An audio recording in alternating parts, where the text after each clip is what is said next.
Is er veel van de revolutie terechtgekomen, vindt u?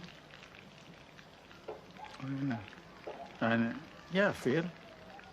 Ze zijn onafhankelijk geworden. Maar bij de opbouw hebben ze moeilijkheden ondervonden. Kalian pasti akan ikut sedih kalau melihat wajah salah satu bapak pendiri negara ini, Muhammad Hatta, yang terlihat sedih dalam jawaban-jawabannya ketika diwawancarai oleh wartawan Belanda dalam cuplikan video barusan. Hatta tampak mengungkapkan kegundahannya soal arah pembangunan Indonesia. Bukan tanpa alasan, wawancara tadi tampaknya dilakukan pasca militer berhasil mengambil alih pemerintahan di awal-awal Orde Baru setelah sebelumnya terjadi tragedi 1965 yang melibatkan Partai Komunis Indonesia alias PKI. Tapi kalau bicara soal Bung Hatta, memang nggak perlu diragukan sih kebesaran dan pandangan-pandangan politiknya untuk Indonesia. Makanya ketika sampai harus beda jalan dengan Soekarno, Indonesia harus kehilangan wajah orang yang banyak memberikan gagasan besar untuk negara ini. Well, Soekarno dan Hatta memang adalah dwi tunggal yang memproklamasikan negara ini.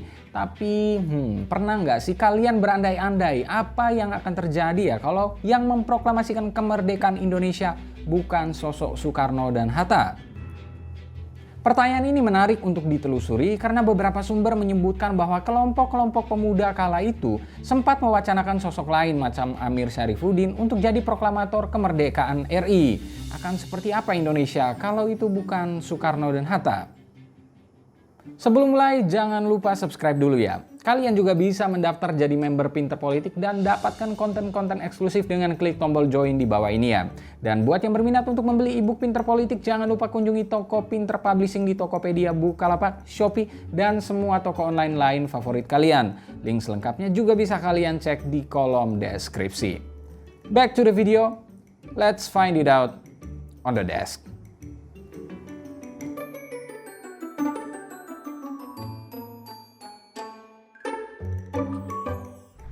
Menyebut Soekarno dan Hatta sebagai sosok yang tidak bisa dipisahkan sebetulnya bukan tanpa alasan. Sejarawan LIPI Asfi Warman Adam seperti dikutip dari Historia menyebutkan pertalian Soekarno dan Hatta adalah karena momen proklamasi dan Pancasila. Tidak ada kemerdekaan tanpa Soekarno dan Hatta. Soekarno bahkan disebut tidak mau mengucapkan proklamasi kalau Hatta belum hadir. Tahun 1932 adalah kali pertamanya Soekarno dan Hatta bertemu. Hatta sebelumnya dikenal aktif dalam Indonesisch Vereniging yang di kemudian hari berganti nama menjadi Perhimpunan Indonesia. Ia juga kala itu cukup aktif mempropagandakan penggunaan nama Indonesia menggantikan Hindia Belanda ke berbagai negara di Eropa. Nyatanya, hal ini dicermati dan diikuti perkembangannya oleh Soekarno. Nah, ketika Hatta kembali ke Indonesia, di tanah air sendiri sedang terjadi gejolak akibat Partai Nasional Indonesia yang didirikan oleh Soekarno ditindak tegas oleh pemerintah Hindia Belanda. Soekarno sendiri sempat dipenjara. Ini kemudian melahirkan perpecahan di tubuh PNI yang kemudian melahirkan Partai Indonesia atau Partindo dan Pendidikan Nasional Indonesia atau PNI baru. Nama terakhir adalah yang sejalan dengan pemikiran politik Hatta. Perjumpaan Hatta dan Soekarno pertama kali sebetulnya memang diwarnai perbedaan pandangan. Apalagi Hatta cukup mengkritik keputusan pembubaran PNI dan lebih cenderung sejalan dengan PNI baru yang mengutamakan pendidikan terhadap anggota ketimbang partai yang bergantung pada ketokohan. Dalam hal ini tentu saja sosok Soekarno itu sendiri. Apalagi Soekarno juga lebih dekat ke Partindo. Setelah di pertemuan pertama keduanya tak banyak bicara hal serius dan lebih kayak hai bro. Barulah di pertemuan kedua saat makan siang di rumah Soekarno, mereka bicara soal hal yang lebih serius. Kenangan pertemuan ini dicatat oleh Cindy Adams yang menulis biografi Soekarno yang menyebut Soekarno sebetulnya agak kurang senang dengan perjumpaan itu karena menurutnya Hatta terlalu kaku dalam pandangan-pandangannya. Tapi Soekarno bilang ke Hatta kala itu, bro, perbedaan soal partai dan strategi tak perlu ada lagi. Mari bersatu untuk perjuangan bersama. Dan Hatta mungkin menjawab, oke. Well, walaupun berbeda, mereka tetap sepakat untuk berjuang demi kepentingan bangsa dan negara. Momen inilah yang bisa dibilang melahirkan Dwi Tunggal itu. Ujungnya adalah dalam segala perbedaan dan perdebatan, keduanya menjadi orang yang memproklamasikan kemerdekaan Indonesia. Nah, balik lagi ke pertanyaannya. Kalau bukan Soekarno-Hatta, lalu siapa dan akan seperti apa jadinya? Well, ada tulisan menarik dalam memoir karya Sumarsono yang berjudul Revolusi Agustus yang menyebut kelompok-kelompok pemuda pada sekitaran tahun 1945, salah satunya Wikana, mengusulkan agar Amir Syarifuddin dipercayakan sebagai proklamator. Sebagai cerita tambahan, Wikana ini sendiri adalah salah satu anggota pemuda Menteng 31, di dalamnya ada DN Aidit juga, yang ikut menculik Soekarno dan Hatta dalam peristiwa Rengas Dengklok. Doi adalah anggota PKI. Nah, mereka-mereka ini dianggap mendorong Amir Syarifuddin untuk menjadi proklamator karena dianggap keras melawan fasisme Jepang dan bisa diterima kelompok revolusioner. Apalagi banyak yang bilang gaya orasi Amir tak kalah dibandingkan Soekarno, walaupun kita juga tahu bahwa Amir sendiri adalah bagian yang integral dari perjuangan PKI dan di kemudian hari terlibat di peristiwa Madiun 1948.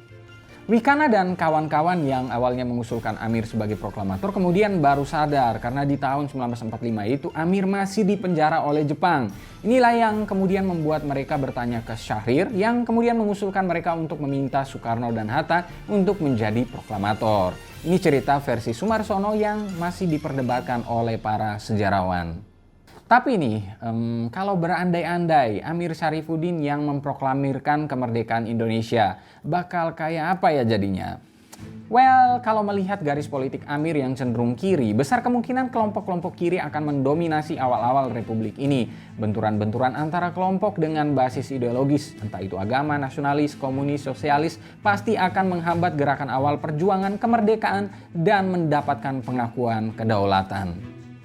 Lalu bagaimana dengan Sultan Syahrir, Bang? Well, kalau kita lihat sejarahnya Syahrir, Doi sangat dekat dengan Hatta semenjak mereka berkuliah di Belanda. Bahkan yang minta Syahrir pulang duluan ke Indonesia itu Hatta loh. Bisa tonton di video sejarah Sultan Syahrir yang pernah pinter politik buat.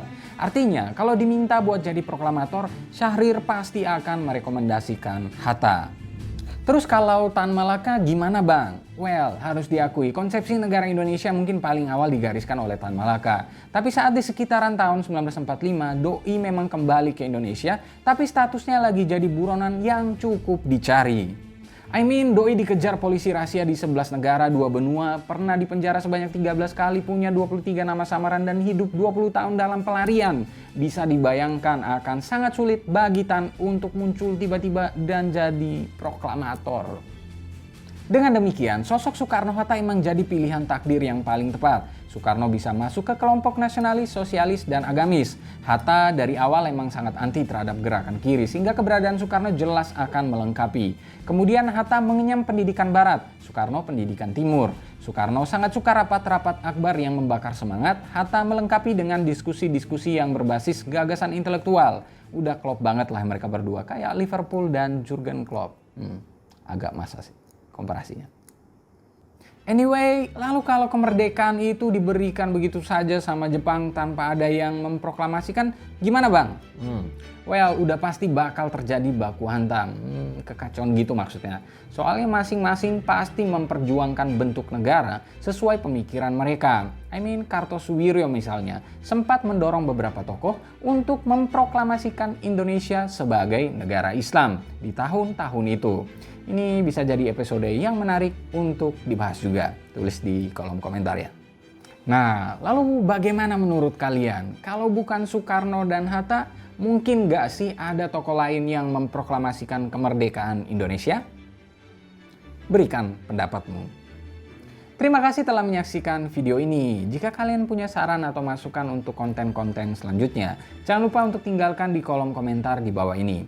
Jangan lupa juga untuk like, subscribe, dan nyalakan lonceng notifikasinya, serta ikuti terus pinterpolitik.com untuk dapatkan berbagai informasi seputar fenomena politik terkini.